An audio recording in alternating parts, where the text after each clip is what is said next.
eToro Crypto Wallet App. The pros, the cons. The eToro Crypto Wallet app has become one of the most popular tools for new investors entering the crypto space. But is it really as simple and secure as advertised? Let's explore the pros, the cons, and what makes it stand out from the crowd.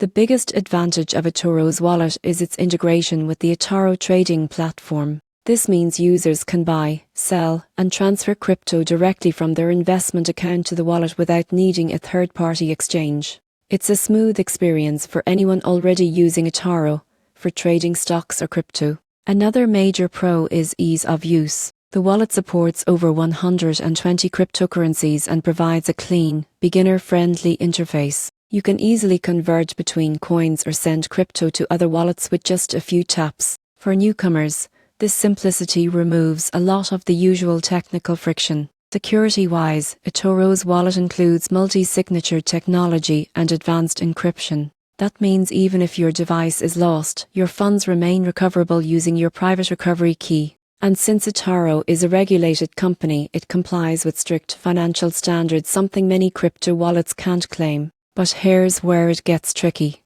The main drawback is custodial control. eToro ultimately holds your private keys, meaning you don't have full ownership of your assets. For serious crypto enthusiasts, that's a big disadvantage. Another limitation is restricted withdrawals. You can move crypto from eToro to the wallet, but not always the other way around. That makes it less flexible for users who want complete mobility between platforms. Finally, the wallet doesn't support direct-to-fee integration or staking, which limits its appeal for advanced users. In conclusion, the eToro Crypto Wallet app is perfect for beginners who want a safe, simple way to manage their digital assets. It's regulated, convenient, and easy to use. The surprising truth? It's great for investors, but not for purists who want total crypto independence.